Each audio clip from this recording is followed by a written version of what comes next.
E aí galera, tudo bem com vocês? Estamos aí para mais uma edição do 6x1 Responde, que é aquele quadro onde vocês fazem perguntas, eu as respondo em vídeo. Vocês vêm aqui nos comentários do vídeo e deixam uma outra pergunta que eu vou responder no vídeo da semana que vem. E assim a gente vai se retroalimentando até o final da humanidade. Então desde o início eu já peço para você deixar o like nesse vídeo, se inscrever no canal caso ainda não seja inscrito e usar os comentários para opinar sobre cada um dos assuntos que a gente vai abordar aqui e deixar a sua pergunta para a semana que vem. O Vinícius Vitorino pergunta: o Kaká está jogando muito bem, talvez num momento de dificuldade, não poderíamos colocar ele de primeiro volante para aproveitar as boas subidas, os desarmes, bons passes e, claro, as jogadas de cabeça ofensivas usando ali um esquema 4-1-4-1? Vinícius, obrigado pela pergunta. O Kaká já chegou a jogar como volante, né? Principalmente no time sub-20, ele já fez essa função algumas vezes, mas eu não acho que no time profissional do Cruzeiro teria uma grande vantagem da gente utilizá-lo como primeiro volante. Por quê?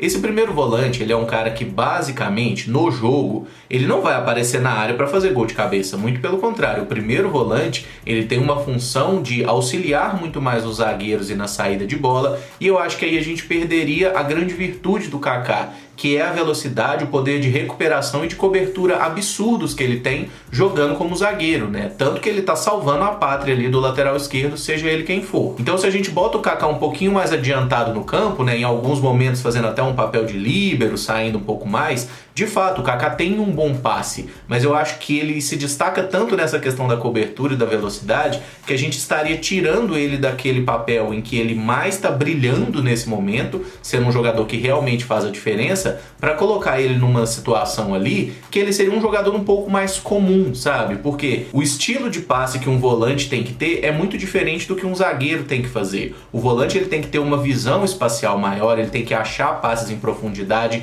é um estilo de jogo muito diferente, né? Quanto mais avançado o jogador tá no campo, mais complicado é para ele achar esse passe e mais se exige dele na parte técnica também. O Kaká é um jogador que tem um bom passe, às vezes até acerta bons lançamentos aí, mas eu não acho que ele hoje seja um jogador que faria a diferença jogando como volante. Talvez um jogador como o Ramon seja até mais indicado. O Ramon, que também é um zagueiro que tem relativa velocidade e é um cara que já jogou bastante como volante, inclusive no profissional lá no Vitória, tá? Então eu manteria o Kaká jogando na zaga mesmo. Eu acho que nesse aspecto aí, ele é o cara que mais está fazendo a diferença no nosso sistema defensivo e nele a gente não deveria mexer. O Helder Costa pergunta: considerando o cenário de pandemia onde vários eventos previstos estão sendo cancelados, é provável que o Campeonato Brasileiro encerre sem presença de torcida. Neste caso, a punição do Cruzeiro ficará para os campeonatos nacionais de 2021 ou o clube pode ser liberado dessa punição? Helder, obrigado pela pergunta. O Cruzeiro não vai ser liberado da punição, seja quando for, tá? Inclusive, quando houve lá o último julgamento, né, ficou definido que o Cruzeiro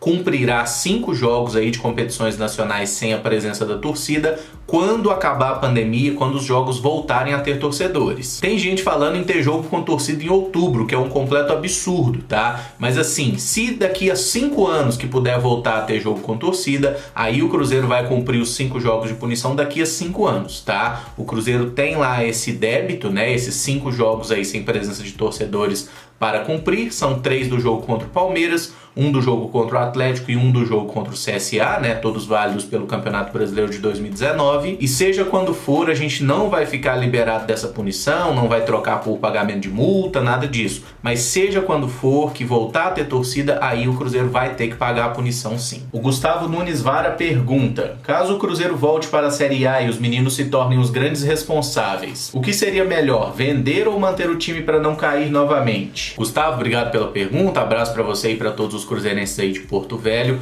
Cara, eu acho sinceramente que cada situação tem que ser avaliada de forma muito individual. Porque a gente sabe da crise financeira que o Cruzeiro vive, meramente subir para a primeira divisão não vai acabar com essa crise, vai minimizar, porque as receitas vão aumentar bastante, mas a gente vai continuar tendo uma dívida muito grande e vender jogadores vai continuar sendo uma necessidade. A questão é, a gente vai vender jogadores jovens por qual preço? É um preço que vale a pena? E por isso que cada negócio eu acho que tem que ser avaliado. Se fosse em outras circunstâncias, o Cruzeiro não tinha vendido o Edu pelo valor ridículo que vendeu para o Atlético Paranaense. Foi muito barato, né? Mas a gente entende, o clube tá com a corda no pescoço. O que eu acho que a gente vai recuperar muito caso consiga o acesso para a Série A é o poder de barganha, né? Justamente porque a nossa arrecadação, que era 200 e poucos, chegava às vezes a 300 milhões de reais, ela caiu para menos de 100.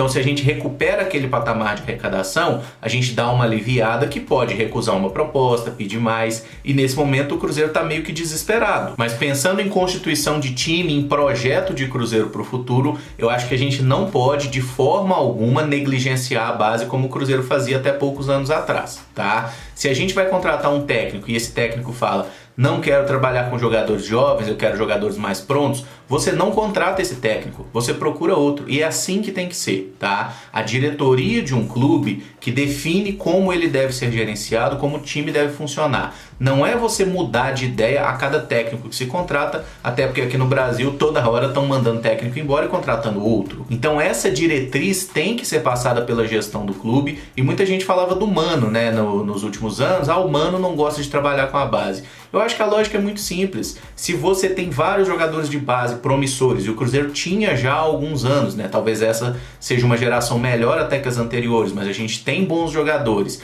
Se você tem um técnico, esse técnico fala: não, eu não quero trabalhar com a base, irmão, manda o seu técnico embora. Tá? Você precisa de resultado? Precisa, mas você precisa pensar no futuro do clube e na sobrevivência dele. Se o Cruzeiro tivesse usando a base nos últimos anos, a gente certamente teria vendido melhor alguns jogadores e não estaria num buraco financeiro tão grande como está agora, mesmo tendo passado aí por uma quadrilha no comando. O Gabriel Avelar pergunta: você prefere que o Cruzeiro se estruture e se forme um time regular de pontos corridos, ou mais um time copeiro que jogue bem poucos jogos, mas conquiste títulos? Gabriel, obrigado pela pergunta. Talvez se você tivesse me feito esse questionamento até 2016, eu iria dizer para você que eu prefiro um time copeiro e um time que ganhe título. Por quê? O Cruzeiro ficou muito tempo sem ganhar uma conquista de mata-mata, né? A gente ganhou aquela Copa do Brasil em 2003 e só voltou a ganhar a Copa do Brasil em 2017. Foi uma seca muito grande, a gente estava muito incomodado com a dificuldade que o Cruzeiro enfrentava em partidas eliminatórias. Muitas vezes a gente tinha times melhores, como aconteceu em 2013 na Copa do Brasil, 2014 na própria Libertadores, a gente tinha um time melhor que aquele do São Lourenço e acabou perdendo assim por burrice, né, por falhas até infantis mesmo. Em diversos momentos a gente tinha aquela sensação que o Cruzeiro dava uma amarelada na hora H. Aí veio a gestão do Mano Menezes e conseguiu melhorar nesse sentido. A gente ganhou títulos importantes, né? Aquela Copa do Brasil 2017 tirou um peso muito grande. A 2018 também foi uma conquista importante, até pela premiação de 50 milhões. E nesse momento, pensando aqui para os próximos 5 anos, digamos assim, eu prefiro que o Cruzeiro consiga montar uma base de time e ter um desempenho tipo ali 2008, 2009, 2010, que a gente não conquistou grandes títulos, mas ficou sempre no G4 do Campeonato Brasileiro, acho que um ano no G5,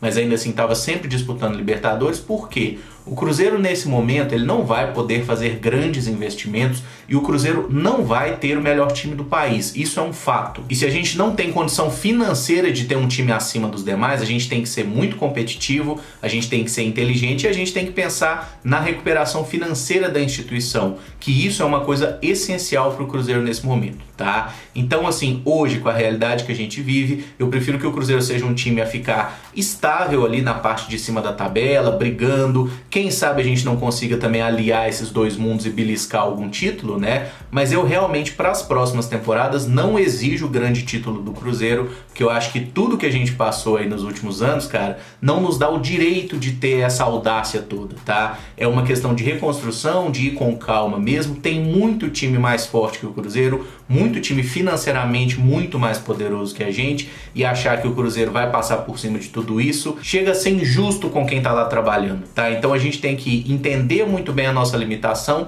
trabalhar dentro dela. É claro, se for possível ganhar, surpreender todo mundo, maravilha, mas a gente não pode exigir título nesse momento, e acho que se o Cruzeiro fizer alguns anos ali bons, né, ali de vaga na Libertadores, eu acho que já vai ser bom demais. Mas é claro, a gente está falando de um passo adiante, porque a coisa mais importante agora é o Cruzeiro conseguir o acesso para a Série A. Toda a nossa recuperação depende disso. O Denner Freitas pergunta: o Popó teve poucas chances com todos os treinadores que passaram aqui. Você acha que está faltando disciplina a ele, ou será que ele é pior que o Robertson? Denner, obrigado pela pergunta. Aí a gente tem que lembrar um detalhe, né? O Vinícius Popó ele foi promovido para o plantel principal na temporada passada, mas era era muito claro que o Vinícius Popó não era um cara que iria jogar pelo Cruzeiro na temporada passada. Ele era um cara que estava ali amadurecendo, pegando experiência, até porque a gente tinha o Fred, né, que é um jogador bem experiente, que era o titular do time, tinha sido ali o herói da conquista do Campeonato Mineiro, tinha sido o artilheiro, a gente tinha Raniel,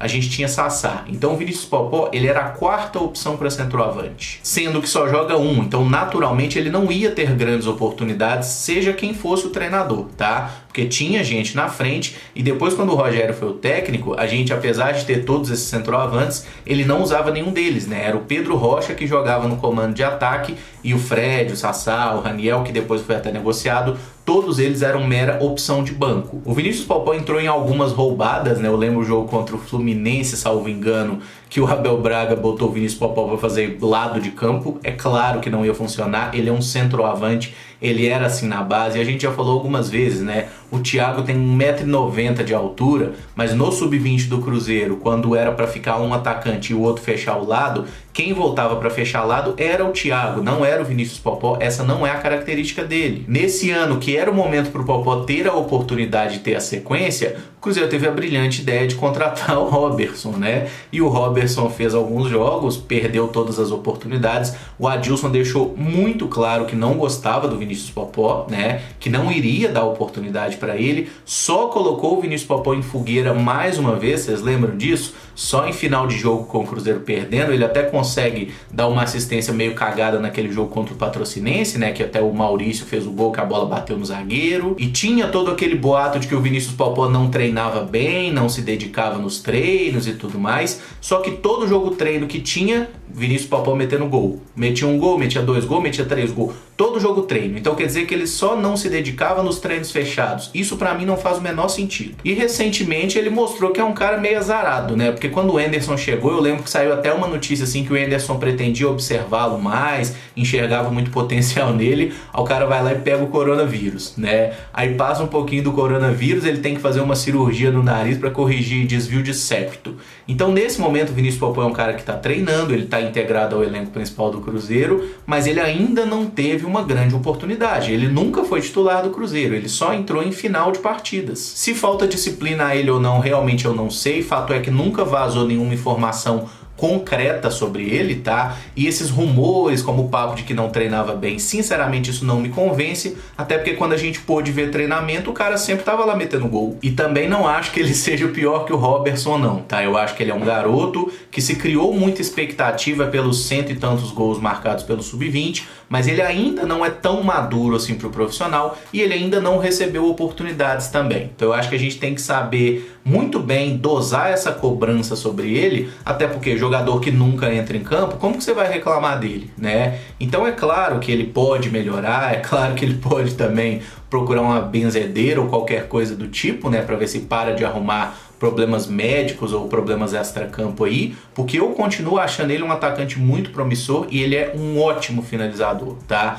Pode melhorar algumas coisas, ficar um pouquinho mais ligado no jogo e tudo mais, mas eu acho que ele tem muito futuro e o Cruzeiro deve cuidar muito bem desse garoto. O ADJ pergunta: quais são as premiações da Série B? O ganhador do campeonato leva algum benefício para a temporada seguinte? ADJ, obrigado pela pergunta. Eu dei uma pesquisada aqui, cara, e realmente não achei nada de premiação financeira por título da Série B, tá? Acho que ninguém ganha nada por isso. A Série B é tipo o Campeonato Mineiro, por exemplo, que os clubes têm uma cota pela participação. E aí não importa se você vai ficar em primeiro ou em último lugar no campeonato, não tem nenhuma premiação específica por desempenho. E com relação a benefícios para a temporada seguinte, tem um benefício, tá? O campeão da Série B, ele entra automaticamente nas oitavas de final da Copa do Brasil do ano seguinte, né? Ele entra junto com os times que disputam a Copa Libertadores. Então esse é um benefício interessante, até porque o time que entra na Copa do Brasil, ele já tem uma cota de participação, se eu não me engano, é aproximadamente 3 milhões de reais, tá? Mas esse valor não é pelo Campeonato Brasileiro da Série B, é pela participação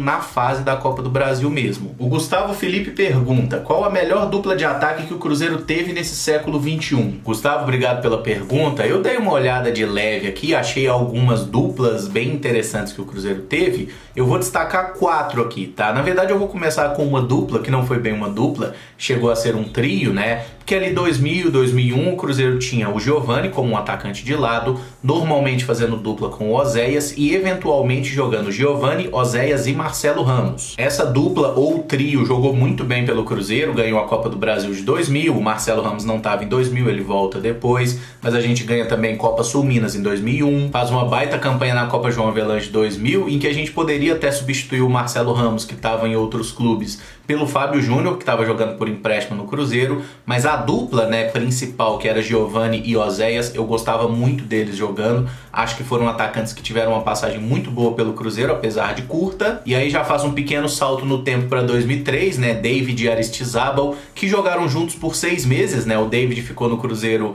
só ali até o início do segundo semestre de 2003, foi negociado com o Bordeaux da França, o Aristizábal jogou até o final do ano, conquistou todos os títulos, né, e em dado momento formou dupla de ataque com o Márcio Nobre, em outras situações jogando junto com o Mota, mas David e Aristizábal naqueles 6 meses ali de Campeonato Mineiro, Copa do Brasil e início de Brasileirão foram espetaculares, pena que durou tão pouco, né, e eles muito bem assessorados pelo Alex. A dupla de ataque de 2009 e 2010 ali, Kleber e Thiago Ribeiro, é outra que me agrada muito, acho que eles jogaram muita bola pelo Cruzeiro. Em 2009, em determinado momento, a dupla era Kleber e Wellington Paulista, né, até no ano seguinte eu lembro de um jogo, foi contra o Real Potosí pela pré-Libertadores, que o Adilson Batista meteu 4 atacantes juntos, né? Ficou Guerron na ponta direita, Thiago Ribeiro na esquerda, Wellington Paulista e Kleber centralizados. Foi um jogo que o Cruzeiro ganhou por 7-0 inclusive, mas Kleber e Wellington Paulista, especialmente em jogos de Libertadores, eu gostava muito deles.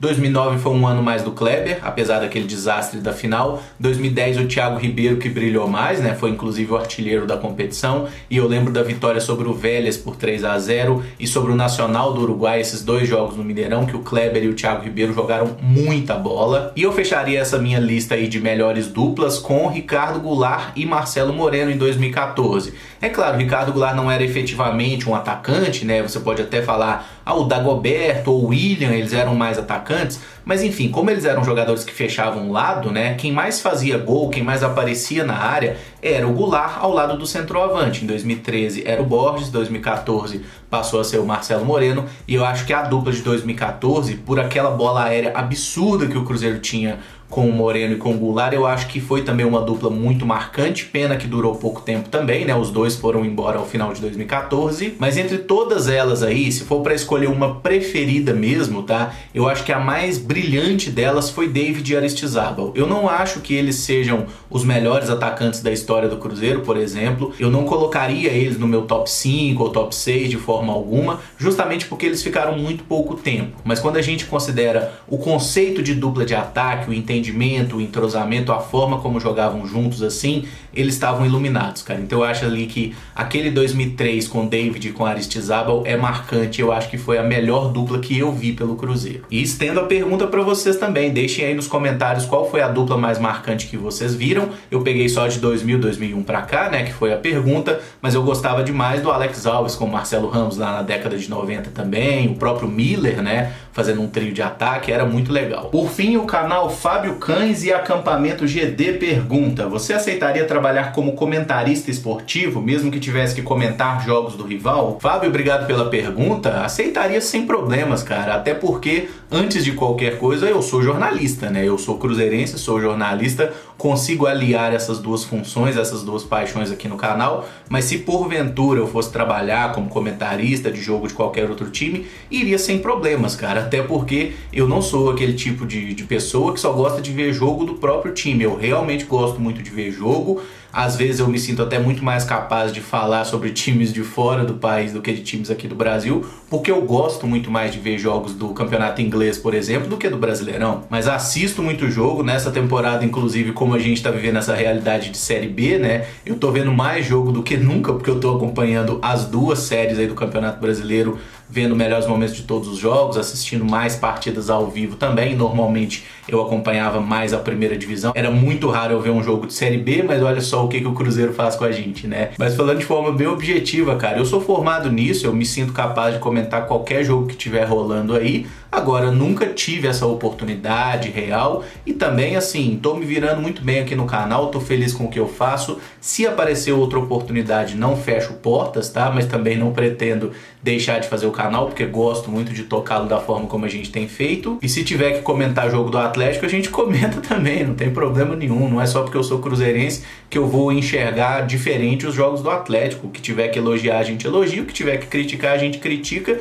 Inclusive, eu acho que nós, torcedores, a gente é muito mais crítico com o nosso próprio clube do que seria com o rival. E se em algum momento aparecer uma oportunidade do tipo, cara, vamos embora, é trabalho, eu me sinto completamente capaz de fazer, é dentro daquilo que eu sempre pensei, do que eu sempre gostei também, então, tamo aí. Inclusive, se você que tá assistindo esse vídeo quiser me contratar, chama nós, tem um e-mail de contato aí, porque a gente tá precisando de dinheiro, tá bom? Galera, vamos encerrar o vídeo por aqui então. Se gostou, eu peço que deixe o like, se inscreva no canal caso ainda não seja inscrito, use aí os comentários para opinar sobre cada um dos temas que a gente abordou aqui e deixa também a sua pergunta para a próxima semana. Muito obrigado por acompanhar, um abraço e até o próximo vídeo. Valeu!